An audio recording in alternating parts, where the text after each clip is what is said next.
Great. Thank you. Okay, there you go. We are recording. So sorry that this took a bit longer to get started, everyone. Thank you for waiting. So let's see. I have to play. Blow it up. Yeah.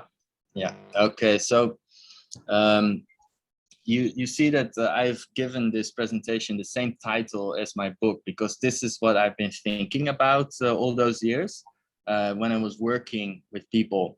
They were always very entrepreneurial or very technical or both, right? And this whole culture of just trying to get things done and hustling and making things work, working with technology, that's like my main interest in professionally. Also, before I got into blockchain, I was also either a consultant or a copywriter for software companies. And so I was very familiar with just talking with engineers and entrepreneurs about technical things. And that's my own background as well. So that's why I'm talking about blockchain startups. So this is, I'm taking a very much an entrepreneurial point of view on this. It's a frontier, sort of like the Wild West, you know, that people were going to dig for gold and everyone was trying to make their way in the United States when that was still not fully colonized.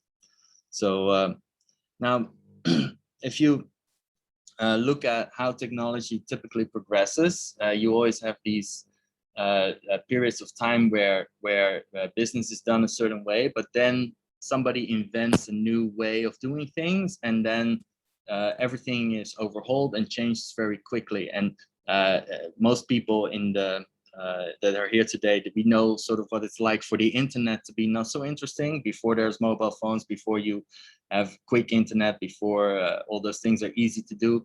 And then now everything is just almost like running water and electricity. It's just part of our daily life, right? So this process is probably now going to happen again with money and finance, and maybe also other financial products like insurance, and maybe in the gaming street, etc. We will also see a big revolution because money and finance, that were always isolated from innovation for a long time, and now they are open to innovation. So in this presentation, this is typically like going to be like 25 minutes or so. I will just give you an overview of how this is happening and sort of compare that with how it happened in the past, and then how is blockchain disrupting the current financial system.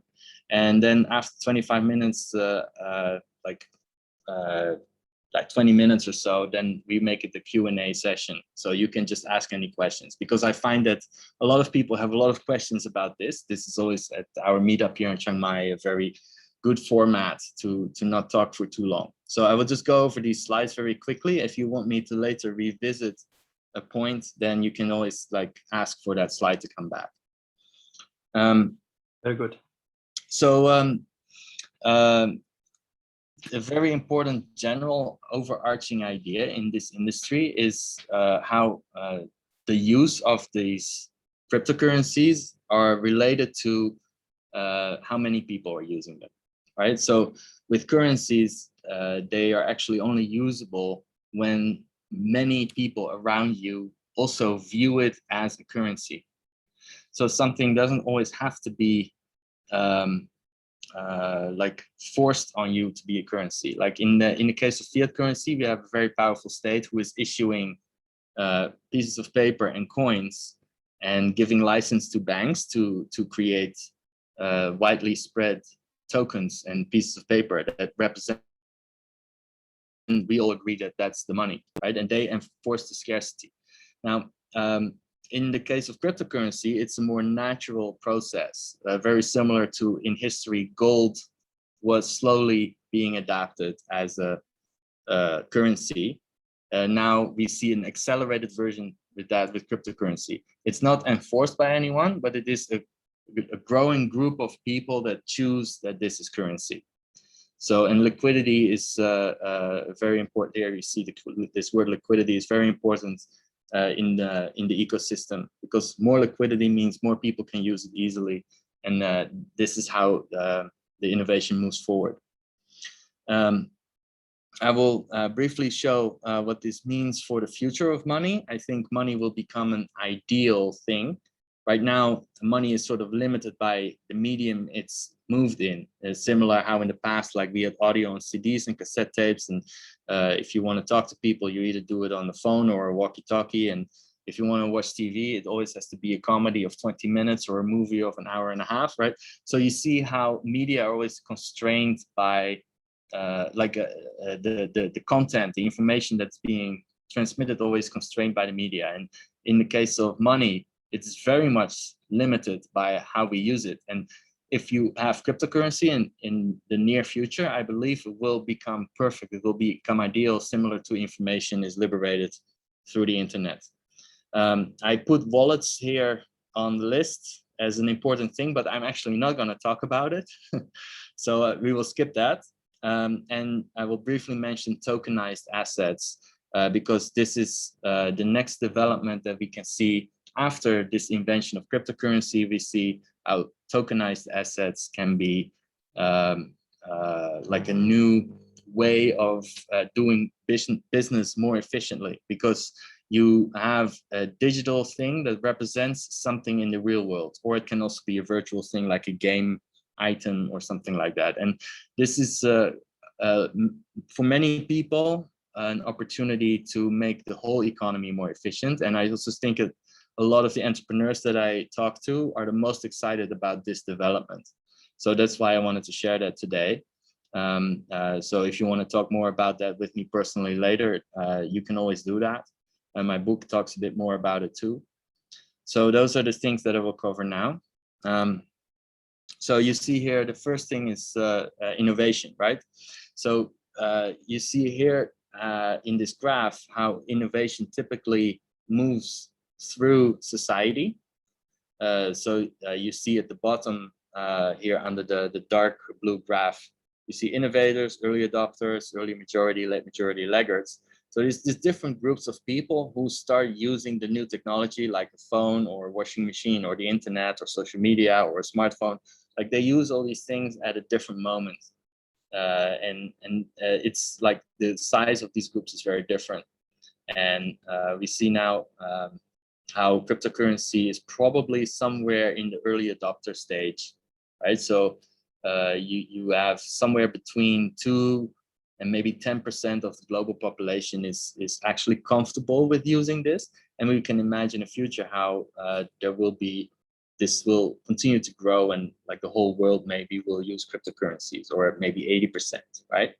So if you then say like the world moves from 0% to 100%, then you get this dark blue graph. This is called an S curve, right? It moves from left to right, and that every adoption has like this shape. And if you look at examples from the 20th century and the early 21st century recently, like you see that in real life, of course, it's much more messy. That never looks like this ideal graph, right? But you see all these technologies on the right here, like television, automobile, cassette recorder, dishwasher, like water heater, tablet. Now, and they all have roughly this S shape, in where it goes from no one uses it at 0% to maybe 100% or like 60% of the people use it. And so this is what it looks like in practice with technology. And blockchain technology is probably one of the things that is going to be used by people as something in this shape.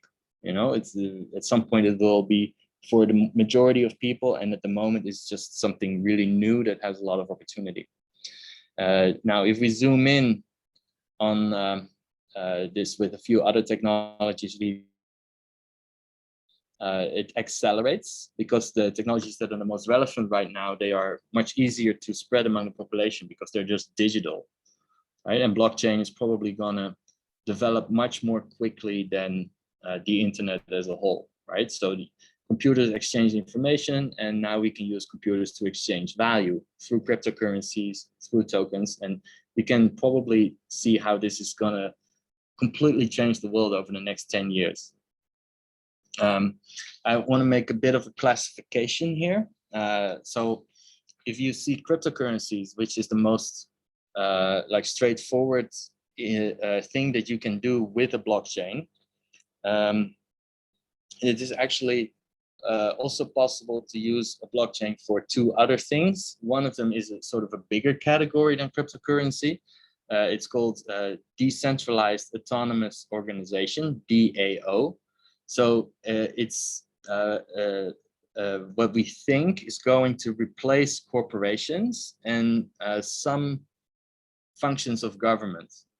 So you can use the ideas that are applied to create a cryptocurrency to also actually create an organization that does something else. It can use cryptocurrency as part of its system, but you can also use it to make decisions and maybe voting systems or crowdfunding, like distributed charity where you don't give half the money to the people managing the charity, but maybe all the money goes to the people that need to be helped, right?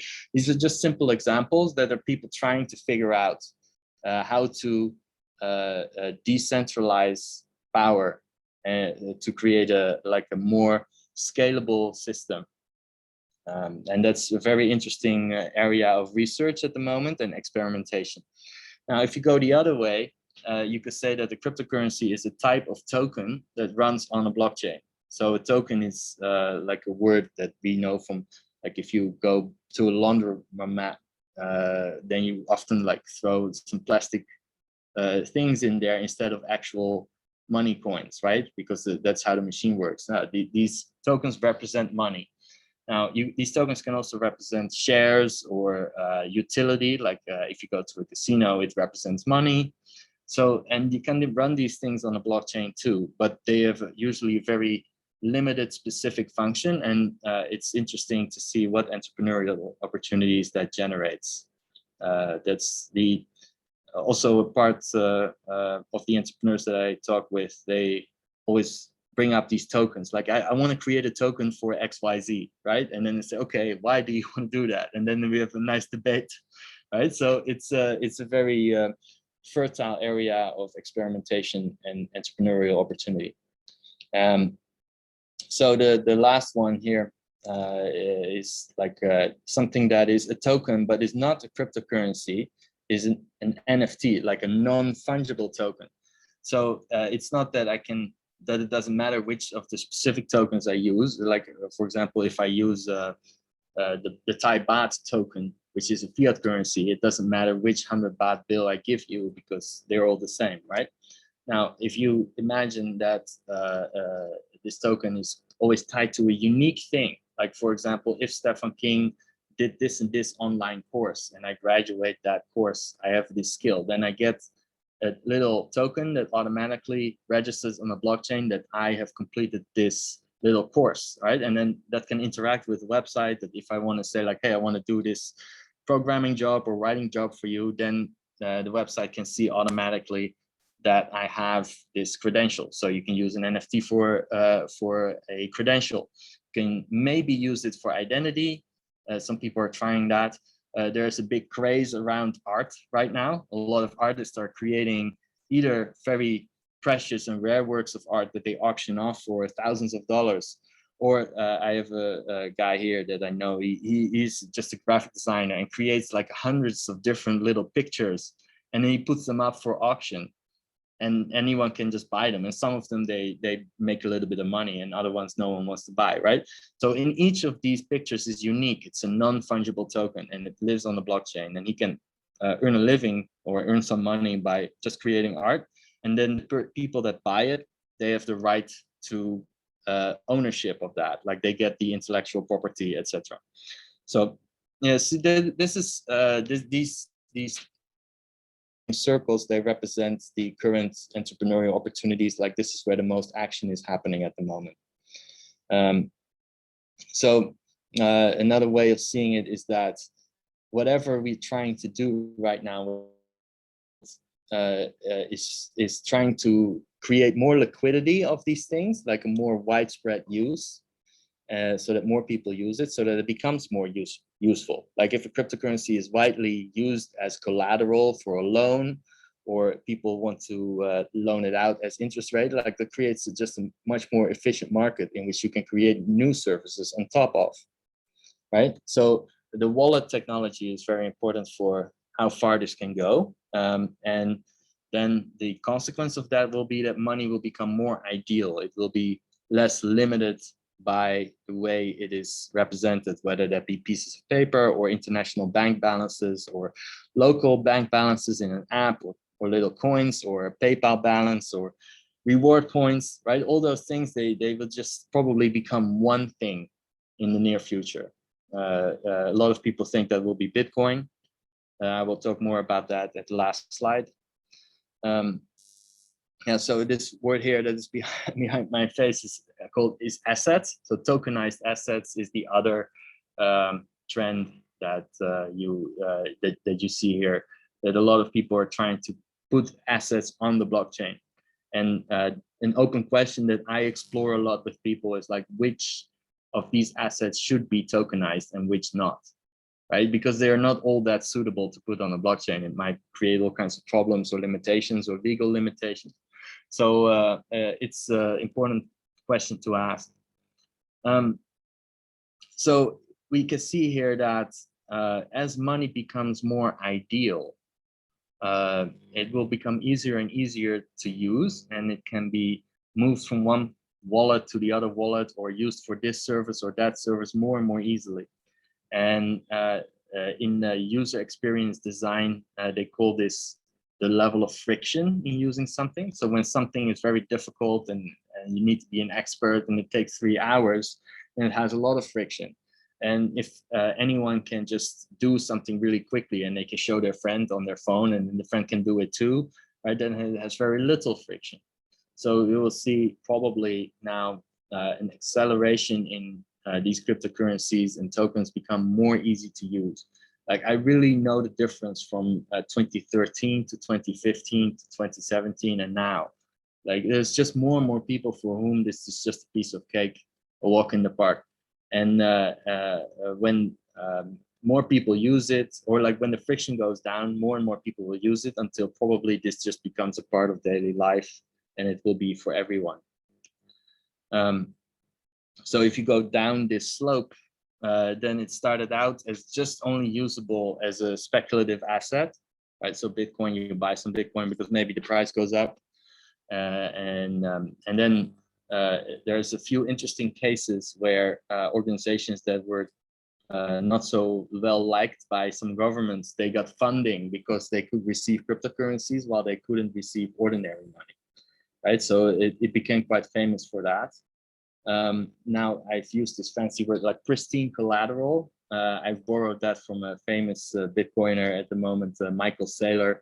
He's promoting this a lot. He's a very fancy CEO in America, and now it's very exciting that his company buys a lot of Bitcoin, and he calls it pristine collateral, which means that people that own Bitcoin in the future, they will probably be very like much invited to borrow fiat currency, because if you give Bitcoin as collateral, it is a very strong thing that guarantees a loan, right? If you give your house as collateral, then the person lending you the money has to worry about how I can repossess this guy's house. But the Bitcoin is just much more easy to move around. So we will see that later on. Now it's becoming a savings asset for a lot of people, and you can technically already pay for coffee with cryptocurrencies like Bitcoin, especially Bitcoin nowadays, but it's still not very well known and most people don't care. So yeah, and then the last step here is micropayments, where you can probably see how computer programs are going to negotiate with each other for certain things on the of people, and then they will use cryptocurrencies, right? So for example, you can have something like, based on my social network and your social network, I can say you have to pay me this much money to be able to send me an email, right? As a spam protection thing. Like, not everybody can just send anybody an email.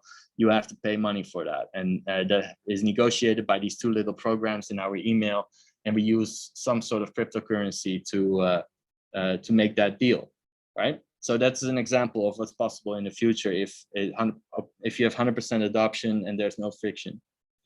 So the last slide here is something also that I find quite inspiring. It's called hyper Bitcoinization.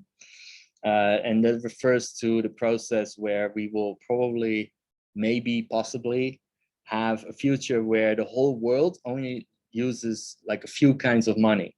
So right now you have about 190 countries and maybe 150 different currencies. And depending on where you are, you have to change the money when you go there locally. And every government has a different monetary policy. It's very confusing to compare international prices. You also have to, we are relying on the dollar a lot for that, for oil prices and everything. So obviously, if you zoom out far enough, I think that was just a temporary situation. In the past, we had gold and silver. That was money. Everyone used that. And now in the future, we'll probably just have some cryptocurrencies instead of all these localized national currencies. So, and then if you imagine how Bitcoin will probably be the #1 of these international currencies, then you will get this hyper Bitcoinization, right? So you, on the left here, it's just starting out, it is not very viable, and there's just a few people using it. And then now we are at the spot just before this little green circle, where it moves from bubble to bubble. And it is being developed in different layers, right? It says N layers. Right now, layer 2 is very important. It's called the Lightning Network. So people are going to use it for international payments now. Corporations are buying it to smooth out their balance sheet and to limit their fiat inflation exposure. So it's right now only 2 or 3 corporations that have done that, but we can imagine how that will probably become more. And if this all starts to happen really quickly and it snowballs, then you get hyper Bitcoinization, where just the red curve is like all the way up to the top. The volatility will be gone because there will be so much Bitcoin that no one can move the price, right? It will be just as used as money. And that's something you cannot really see here because it's behind this screen, but it says that it starts out as a store of value, and then it becomes a medium of exchange. So you exchange things, and that is what happens in the middle stage. I, for example, accept Bitcoin as payment. So other people do not yet. So it's not 100% adopted yet. And then in the end, it will probably be that everyone in the world will just not be surprised when someone offers them Bitcoin and say like, okay, I will take some Bitcoin. I know what it's worth. I know what I can buy with it. So that is probably the end stage. So that's how I talk about it these days. Thank you for listening so far. We will just open it up to questions.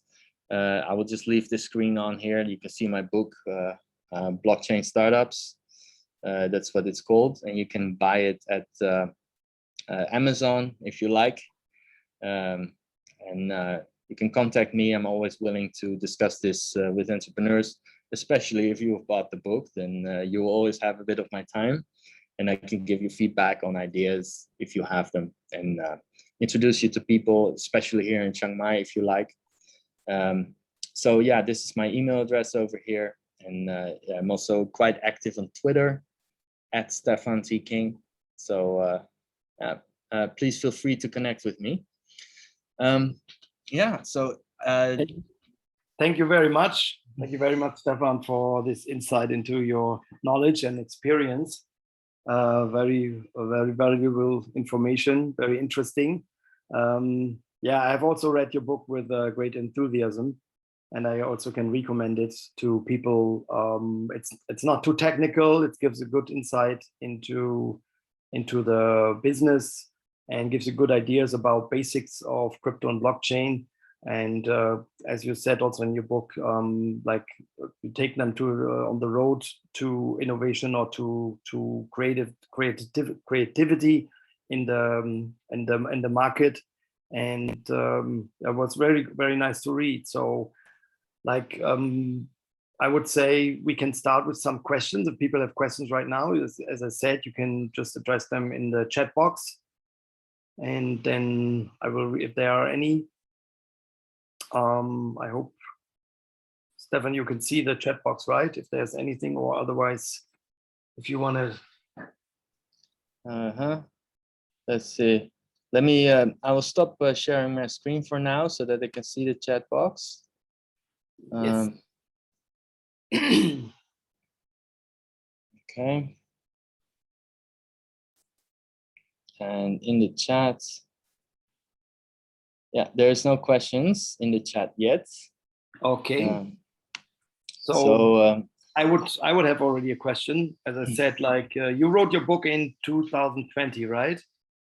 So what in your point of view has changed since in terms of technology? You said the adoption, late adoption, and then about your slope where more adoption and more activity and more people use something.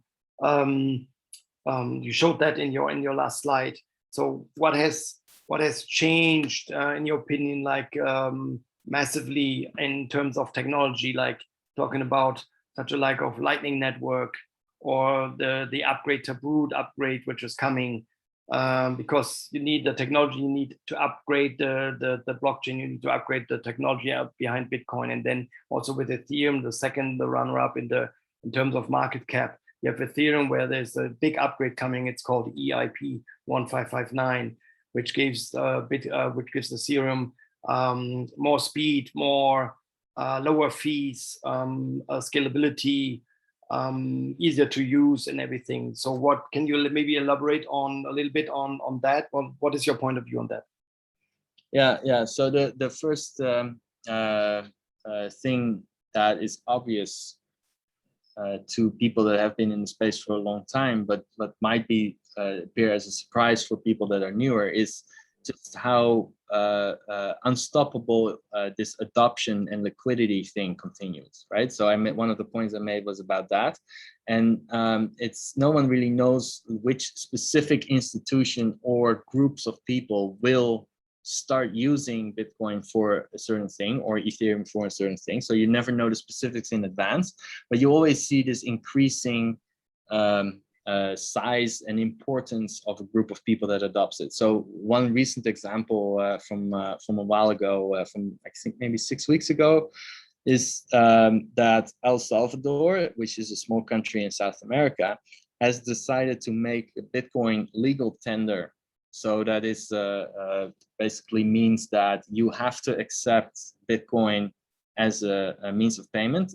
Traditionally, it means that you pay your taxes in it, and if someone pays back a debt to you, you have to accept that as money, right? As value. So now in El Salvador, it's even more extreme that if somebody says, "I want to pay you with Bitcoin," and you have the capability of accepting that because you have a wallet or a point of sale system that accepts it, then you have to accept Bitcoin. You cannot refuse someone's business. So we will now have, like, I think it's 6 million people that live in El Salvador. And a lot of these people, 70% of these people, do not have a bank account. So they don't get sophisticated financial services. It's very difficult for them to send money home to El Salvador. Like, a lot of people work in the United States and they cannot just accept it.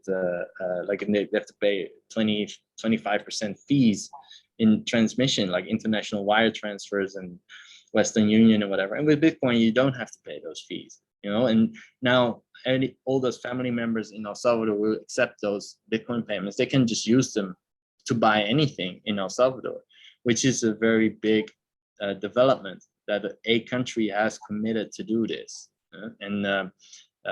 Something like that was going to happen. We knew that larger and larger institutions would start using Bitcoin, and a lot of us were expecting that it would be central banks who put it on a balance sheet as an asset. However, very welcome, a whole country that accepts Bitcoin as money. So now Paraguay wants to do the same thing, and you will see probably a growing number of countries, especially developing countries, that have the most benefit by this.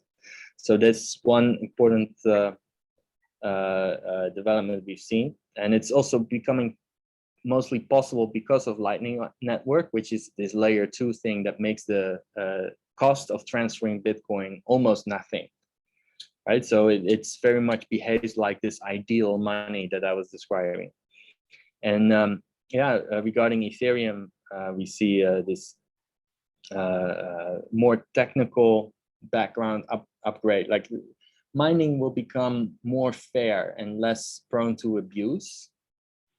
So it's for most users, it will not really be significant, but it is a like an investment in the future of Ethereum to this Ethereum improvement proposal that you mentioned. And the other, the Bitcoin improvement proposal called Taproot has now been agreed to be implemented. They are going to build this, and later this year it will be possible to create so-called smart contracts on the Bitcoin blockchain without it being visible that it is a smart contract. So you can already create smart contracts, but you give up a bit of privacy because of that, because people can see that it is a smart contract transaction on the blockchain. And now with this Taproot thing, that it will increase Bitcoin's privacy. So those are developments indeed that were all after I published the book. Yeah. Okay. Yeah. Great. Thank you. That leads to the first question of our visitors, which is completely kind of opposite direction of what you just said about El Salvador. KY iPhones asking, recently we see many actions against exchanges all around the world. How should we perceive these sometimes aggressive actions, referring to Binance in UK? So that's of course on the other side, people or countries trying to ban sort of things like exchanges, mining. We saw in China various activities try to stop this, which is theoretically unstoppable. But so what's your opinion on that? Yeah, so the regulation of exchanges and more aggressive, like clamping down on exchanges, is something quite ordinary for governments to do. I think at first they didn't really know how to respond to cryptocurrencies or the companies associated with it, such as exchanges, and it wasn't really important because it wasn't so big. But now we see that the alien novel design of cryptocurrencies and the way they work, they make them actually very difficult to regulate, and it's not the same as the money that is sitting in your bank account or the shares that you own, and they behave very differently. And so the rules that apply to them, they also would have to be updated. And some people, some of my colleagues, they say, well, it's completely pointless to even try to regulate them. It will just push it underground temporarily. Other people say, well, no, it will just be, they will come up with new, smarter rules to regulate it, and that's a good thing. So in the case of Binance, I've read the article where they basically say something very reasonable. They say, well, there's these rules that financial institutions have to comply with, and Binance is not following those rules. So we need them to follow the rules, and if they're not following the rules, then they have to close down, like a very kind of straightforward thing. And it's just been up until now, they've just not bothered to hold them accountable for that. And like for individual users, it doesn't really matter that much, because people in the United Kingdom, they can use another exchange. It's more like the specifics of Binance, them not really complying with the little rules that they have to comply with. And now the government's saying, hey, you have to go do that, and otherwise you have to close down. It doesn't actually change anything in the greater ecosystem, because there's plenty of really good exchanges that are do follow all those rules, you know. So it doesn't change anything for people in the UK. That's regarding Binance. And you should not store it permanently on exchanges anyway. That's also sure. But if you have an account there and it's the only one you have in your portfolio as an exchange, and you keep them there, it's not recommended to keep and hold your assets on one exchange, their centralized exchange, right? Yeah, that is a very good point indeed. Like, an exchange is only good for buying and selling the cryptocurrency. And if you are not trading a lot, you should always take it off the exchange and take it in your own possession, in your own, in a wallet, so-called wallet, a computer program or a hardware device that you can control. And that's certainly the case. So it's just a little bit of a news item, but it doesn't really change anything about how people handle Bitcoin or Ethereum. Yeah. Okay, this leads us to the next question. Also, KY Phones asked, some central banks are working on creating digital currencies, CBDCs. How do you see the potential impacts of this on cryptocurrencies overall? Yeah, so CBDCs are like central bank digital currencies, and you could say that it is just an extension of digital government money. So we already know digital fiat currency from ordinary banks. So every time that you open an app from your bank, that's what you're looking at. So it's not that special.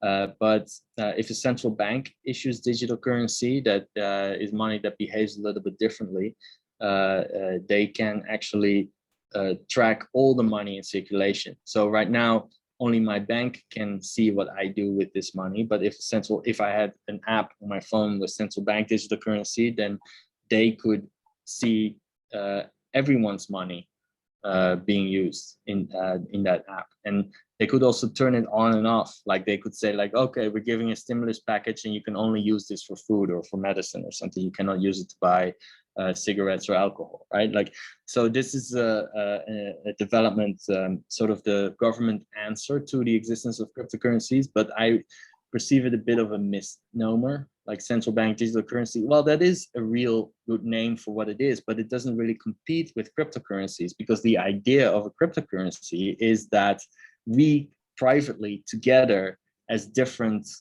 parties in an ecosystem create a currency that we want to use. Right, there's a technical, like developers, there's miners, there's people that run a node, there's people that buy and sell, there's people that accept it as payment. We together decide to use a system and to make that a cryptocurrency, and that is none of the government's business. So it is a bit of yeah, it's just probably going to be some competition between these two. And depending on who is the most clever in letting people use the currency, it will either be more central bank digital currencies or more people using cryptocurrencies. I don't know what the outcome will be, but I'm rooting for the cryptocurrencies because I find that more interesting. Yeah, it's a long way to go still, right? Yeah, it is. A long way. Yeah. So I also would have like another question. You wrote in your book, and I quote, as I was not founding an organization myself, I had time to observe and reflect to make sense of the chaotic blockchain hype. I maintain perspective, and here I attempt to share my view with you in a way that I hope is useful to your entrepreneurial challenge. So my question is, if a company considers to migrate their infrastructure to a blockchain, can they reach out to you? What would you recommend as a first step if they consider that they heard about blockchain, they have a company, they have very digitalized mindset and setup, but it's not on the blockchain? So what is like the first step, what you would recommend for an entrepreneur getting into blockchain business?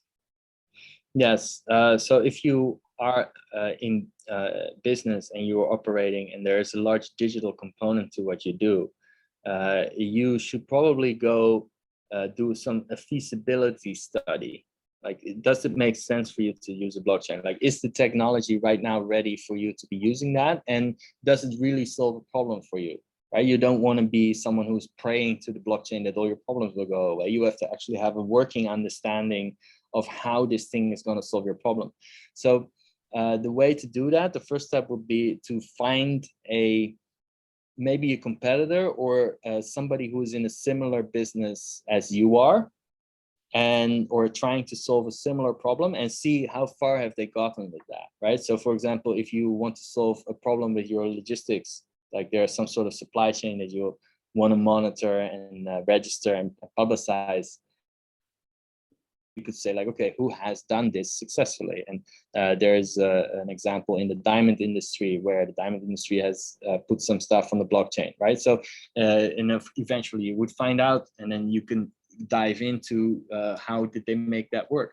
If you work as a financial institution, if you work in insurance, for example, you say, well, I want to run insurance contracts on the blockchain. Is that possible? Oh, then you might find this startup that was funded by AXA, this French insurance company, and I forgot the name of the actual startup, but they had this really clever system where you could insure your flight, black and white, you know. So, and they use the international flight data from this system that everyone trusts. They use that sort of as an oracle, whether to decide whether the plane was on time or not, right? If the system says that your plane was late, like half an hour late compared to what's on your ticket, then you get your money back, right? So you don't have to call up some guy in a suit in an office and haggle with him whether you're gonna get your payment, right? No, the system says the flight was late, there's a smart contract, there's real money locked up in the smart contract, and you get your money, right? So that is an example in the insurance industry. And then the next question would then be is like, how can we copy the lessons from this competitor or this colleague and implement it for ourselves? So those are the first things. And then once you have identified such an example and you feel still excited, then you can call me up. And especially if you've bought the book, then you always have a bit of my time, and I will very honestly give you feedback on what I'm seeing. So thank you very much. That's great to hear. So people, I think, are going to use that also and take advantage of that. And because of the current dump, I think most people might be interested in also that question about always the accusation of Bitcoin is always, it can go to zero. Theoretically, practically, like probability, what is you might have like your answer always goes your answer what you can reply to people who ask you something like that, right? What is your opinion on that? Yeah, Bitcoin can go to zero, and usually I ask like why would it go to zero, right? It's already quite successful, you know. It is the best performing asset class of the decade, and it has become a very sophisticated, robust system that a lot of people use. And I have seen this argument that it will go to zero because it has no intrinsic value, but I disagree with that. I think that the value in the Bitcoin is that it is absolutely scarce, right? I haven't really talked about this in my presentation, but the way the system is designed is extremely clever. And it is for the first time in history that we have absolute scarcity. So there's a certainty in the network. This is an agreement of everyone who participates in the network that there will not be more than 21 million Bitcoins. And the way that they are issued is completely predictable.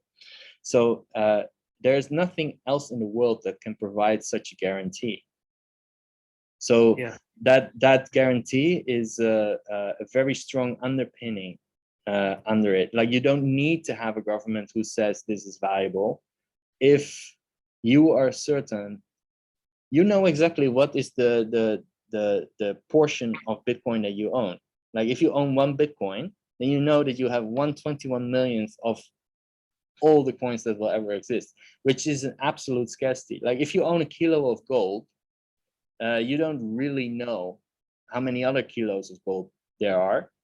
And even if you know, you don't know how many are coming out of the ground this year, next year, 10 years from now, right? So even though gold is scarce, it's not absolutely scarce. And with Bitcoin, you have absolute scarcity. And it has all the properties that throughout history have been useful for making money, for like being money, for a commodity to be money. So that's good enough for me, right? Then this word like intrinsic value becomes a little bit vague, I think. Yes, that's true. Thank you for that. That's true. Last question from my side. There's always this narrative that banks will not be there anymore. We don't need banks because of Bitcoin and decentralized network and how it works.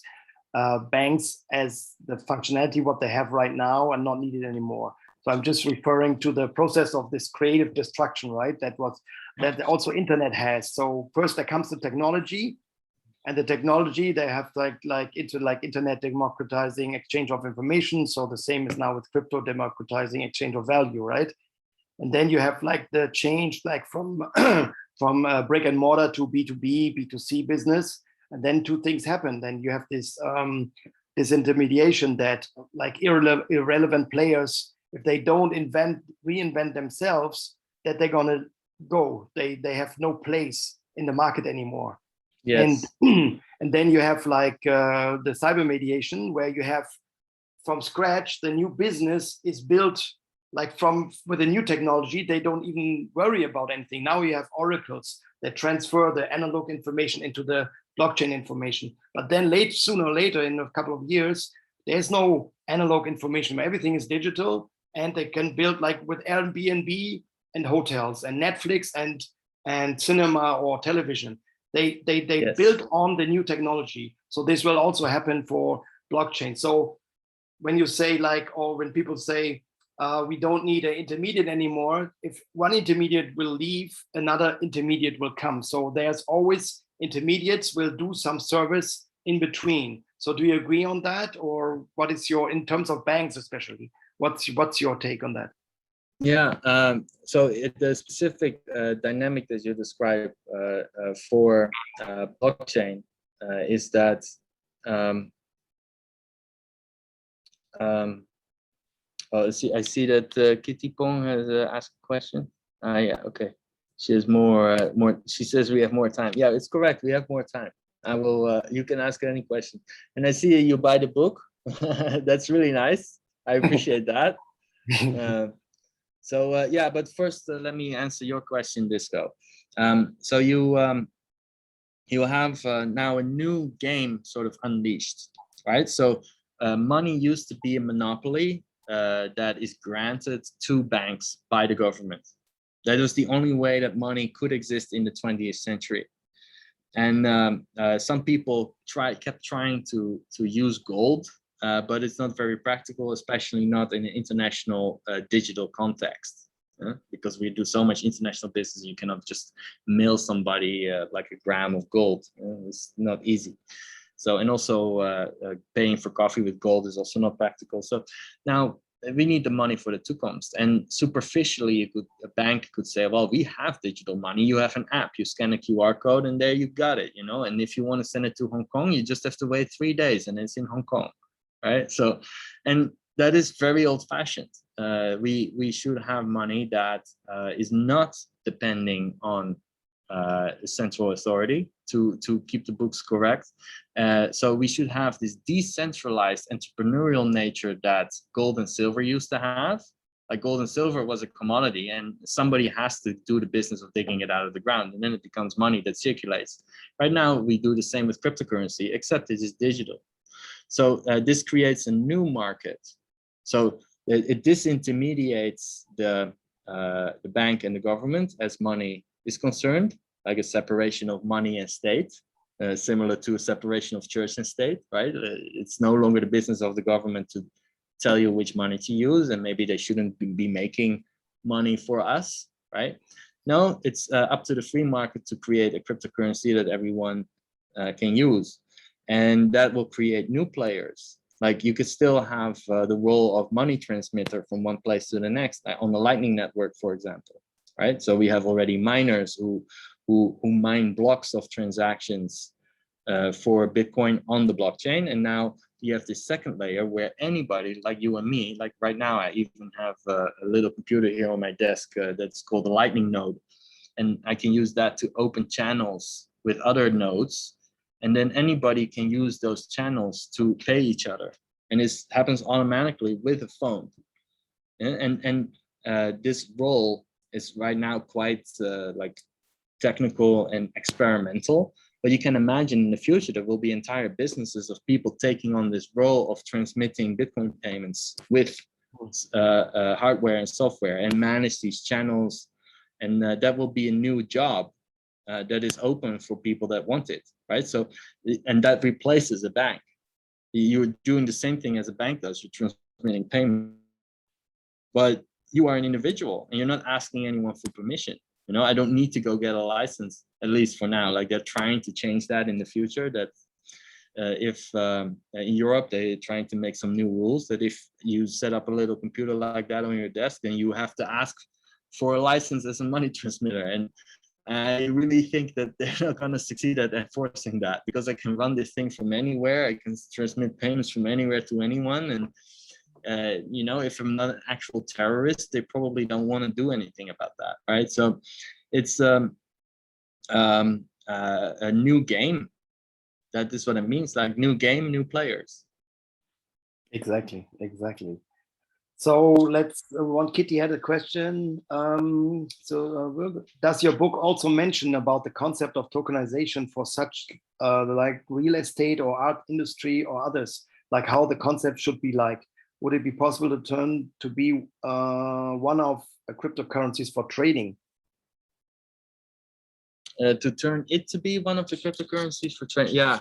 Okay. So the chapter on tokenization in my book is the last chapter, and I don't really talk about real estate and art. The only specific examples that I give as a sort of a starting point for people is the gaming industry, because while I was writing the book, and writing the book in total was a 2-year process, right? So were the most advanced examples. And I have had quite a few discussions with people about the tokenization of real estate. And I'm a bit like, I haven't made up my mind about real estate tokenization yet. So I couldn't really put it in the book because, you know, I'm not going to say something in the book that I'm not sure about myself, that I don't understand well enough. There is some projects that are doing it, but I don't really know how far that will go. First of all, you would have to have permission from the local financial regulator to put a asset on the blockchain. It's kind of, instead of saying we manage this set of shares for this real estate investment trust with a lawyer, instead we just put these shares for this real estate investment trust on this blockchain, and then anybody who has a wallet can just move these real estate shares around freely, right? And then the regulator has to say, we don't mind you doing that. You can still file the taxes and say like, hey, my real estate shares are, and in this trust, they are on this blockchain over here, and that's me, right? And then if they say, well, you cannot do that, then you cannot change anything about it, because real estate is a real thing. It's standing there in Bangkok at Sukhumvit, you know, you cannot just move it to somewhere else. and you have to the rules of the place where you put this real estate, right? So maybe real estate is something that will be straightforward, tokenized later on. But so far it has been quite slow. Like, a lot of people have had this wish and this idea because everyone loves real estate. And so I sometimes have discussions about it with people, but I haven't seen a way in which to do this easy or quick. For example, in gaming or in art, it is a lot easier to do, right? And you ask about that as well, like you ask about the art industry. And at the moment, it has been this big boom. You know, it's probably still going on, where a lot of artists that have a very good reputation. So this is very important, right? You cannot just do this. Not anybody can just do this. You have to be an artist with a good name and a good reputation and make really beautiful art. And if you say, you know what, I will make 5 paintings in this particular style, and never will there be any more, you know, and they are digital and everybody can view them.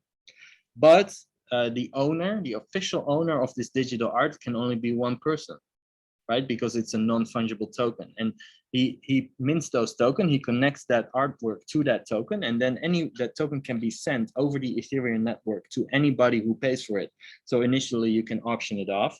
And this is a very effective way for funding artists, because it is public information. If you buy that token and you can show it to anyone, you say, look, I am the guy that bought this $5,000 painting from this famous artist.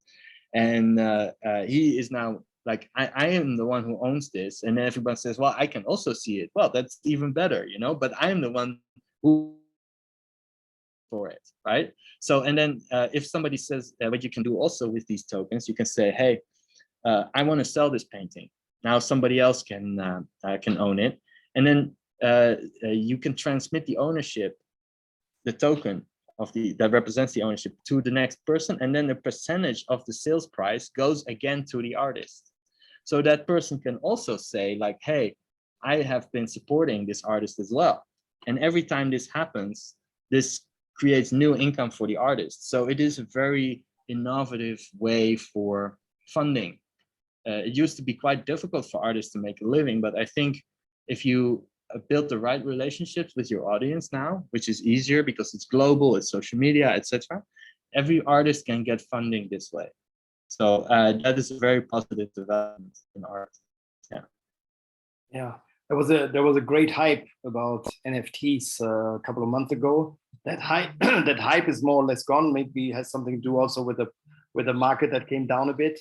But that does not mean that in the background, as you just described, also is a lot of things going on and preparing for the next innovative and the next business and the next startup coming up. So it's not that they just everything is idle and then they wake up again and the price goes up. It's not like that, right?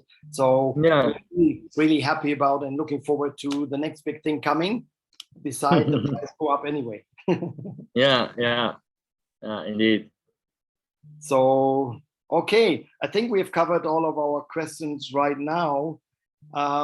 If people have more questions, want to address them directly to you, they know your email address. They can reach out to TTA, and we can forward also that then to you, put you guys together. Nobody has any questions anymore. I would like, yeah, then we can end this session now, because considering that the curfew is in 1 hour, people have to also get back home if they're not at home, like me. So okay, running out a little bit. I need some minutes. And yeah, thank you so much for your time. Thank you very much on behalf of TTA and everybody. Really, it was really exciting. I really enjoyed it. I hope everybody did as well. So as you heard, Stefan wrote a book available on Amazon and other sources. I just order also some of them. So if anybody wants to have it, can reach out to me as well. And we stay in contact. And also we have another webinar next month, the episode 3. So there's more speakers about blockchain, technology, finance, and cryptocurrency. So until then, I would say stay tuned, stay healthy, and hope to see you soon again. And the only open topic is how do we handle now the recording? So I guess you can then stop the recording, and then it will be, Kitty, it will be parked in the Zoom, right? You're going to be the host. You have all the details, your credential to log in and download it.